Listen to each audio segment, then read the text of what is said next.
Buenas tardes para todos, compañeros y profesor Miguel. Mi nombre es Lina Geraldine Yepes Castañeda, soy estudiante de la licenciatura en Lengua Extranjera Inglés y en este corto quisiera relatar algunos aspectos relevantes, ¿sí?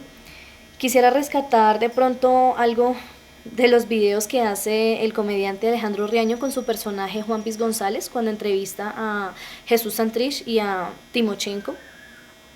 Quisiera rescatar algo también de algunas columnas de opinión que se mencionarán y algo de pronto de William Ospina con su relato y su ensayo de la franja amarilla. Bueno, hay varias cosas que leyendo este texto principal del profe Tito Hernando Pérez me marcaron. En primera instancia cuando menciona sobre todo los grupos guerrilleros que prácticamente se tomaron el poder de nuestro país, porque yo soy del municipio de Villapinzón y acá en este municipio hay una vereda que se llama Suatama.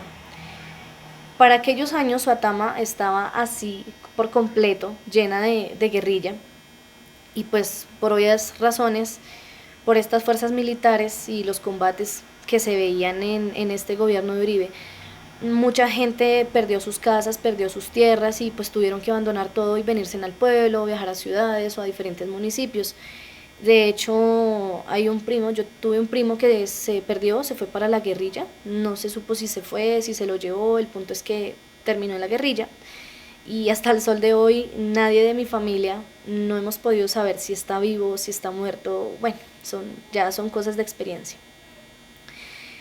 Entonces, algo que me parece importante que hay que de pronto, hay que, digamos que hay que reconocer que el gobierno de Uribe, pues, tuvo su gran importancia porque, o sea, con estas fuerzas militares, en primera instancia él hizo que muchos se desmovilizaran, que entregaran sus armas. Y pues imagínense estar del año 2002 en 18.600 o aproximadamente de personas que estaban en la guerra y bajar ese índice hasta más de la mitad, que eran casi 6.000 y tantos guerrilleros que se desmovilizaron o que quedaban en el país, pues es una gran cifra, es una cifra muy significante. Sin embargo, hay que tener en cuenta, porque pues también ahí se menciona algo sobre los falsos positivos y que de hecho viendo videos sobre esto, Uribe explica, pero no del todo, lo que ocurre con estos falsos positivos. Sí, vuelvo y digo, ¿es bueno? Sí, fue bueno, porque sí se bajaron ciertos índices de violencia y sobre todo la gente de la vereda de Suatama es muy uribista, porque gracias a esta política se bajó muchísimo y se acabó prácticamente la guerrilla ahí. Así como se reconoce que este gobierno uribista fue bueno, también hay que recalcar que no fue bueno del todo, porque estos actos bélicos entre el paramilitarismo y los grupos armados del Estado a luchar generan un daño colateral. Uno de estos daños colaterales es el debilitamiento de tierras. Entonces, a partir de este debilitamiento de tierras surgen dos problemáticas que violan o están en vulneración de algunos derechos humanos. Por ejemplo, uno de ellos es el derecho al trabajo. Las personas del campo que tuvieron que abandonar todas sus tierras, tuvieron que irse o desplazarse a otros municipios, a otras ciudades del país para conseguir un mejor empleo, porque las tierras ya no estaban fértiles ni estaban preparadas para seguir con sus cultivos. Y otra problemática que también se genera o surge de estos daños colaterales es el derecho a la alimentación que tienen los niños. Entonces, pese a que hay un posconflicto y pese a que se generan estas vulneraciones, más para acá, más para este lado, existe o surge algo que se llama la JEP. ¿Mm? Bueno, la JEP es una ley estatutaria que se definió en el año 2015 y esta permite de pronto perseguir, juzgar o sancionar la violación de los derechos humanos. Pero rescatando lo que en un comienzo les comentaba sobre Alejandro Riaño y su programa de Juan Piz González, cuando entrevista a Timochenko y entrevista a Santrich, es curioso porque ellos dos están muy al tanto de esta JEP, ¿sí? Entonces, aquí es donde se van a regular, o se supone que se tienen que regular, que se estén cumpliendo estas normas, que se cumpla lo que se prometió y lo que se estableció a partir del proceso de paz. Y por ende se habla del agua, de la luz, se habla de muchas problemáticas que se tienen en cuenta, tanto económicas y sociales, en municipios que están marginados, que son considerados de la nada, ¿m? Donde el gobierno no llega hasta allá. Y es algo muy curioso, es hasta chistoso porque se habla, por ejemplo, la noticia que dice que la educación del Chocó mejora porque llegó el Internet. Ah, qué bien, hay Internet, ahora falta la luz.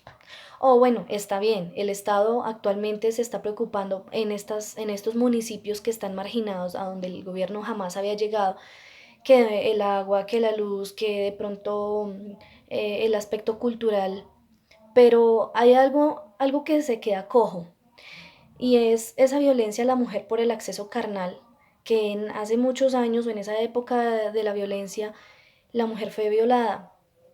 Entonces se le repara físicamente, pero ¿dónde está esa salud? ¿O dónde está esa reparación emocional? Porque eso es un daño bastante fuerte psicológico.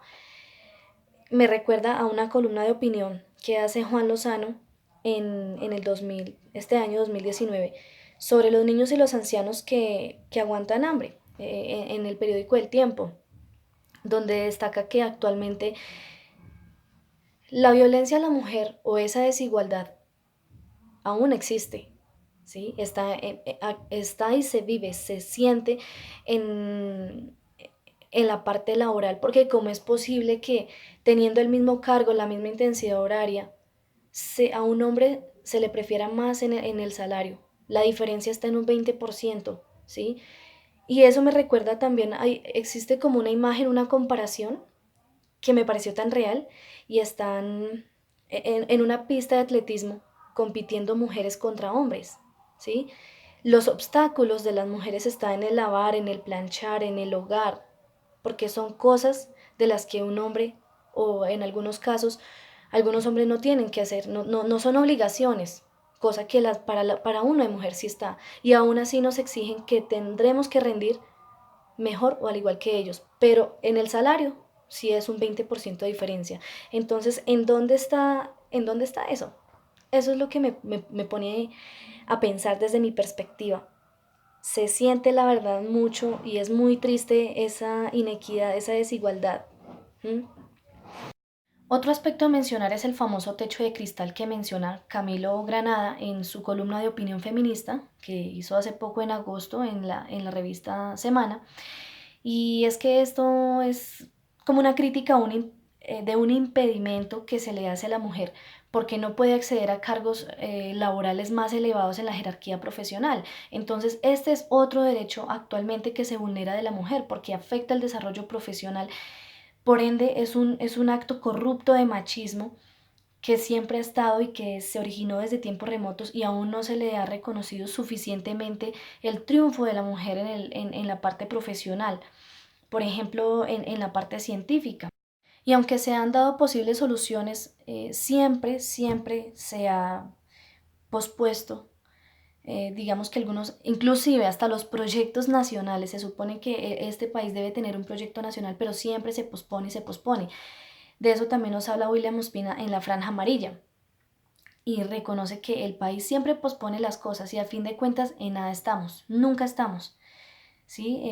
Otro aspecto también relevante que me parece es el de la educación y todo esto de las muertes de los líderes sociales.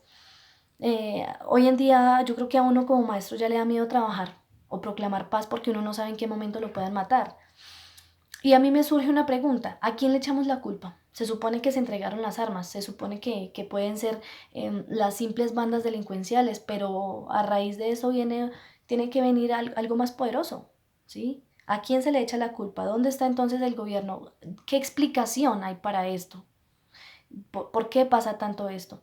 Esa es digamos que una pregunta que a mí en lo personal me surge mucho y que aún no he tenido bien claro. ¿Por qué pasa tanto esto?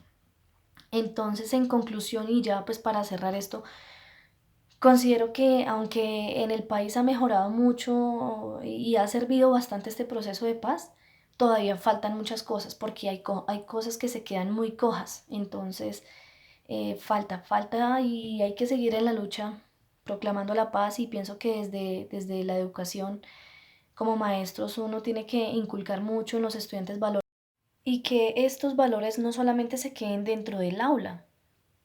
Ese es un gran reto que como maestros tenemos, es hacer que los estudiantes dentro del aula, fuera del aula y que lo lleven a sus casas, a sus familias, lleven estos valores. ¿Mm? Es importante porque si desde el colegio hacemos un poquito, yo sé que ese poquito puede contribuir y transformar una sociedad con un poquito nomás. Y otra posible solución, desde mi perspectiva, y pues también como se mencionaba en este texto principal, es más participación social, ¿sí? Que nuestros candidatos del consejo que se lancen no sea simplemente gente así al azar, como por relleno, sino que todas estas ideas que surgen de los ciudadanos aporten para contribuir a la mejoría de la paz, para poder alcanzar una sociedad estable.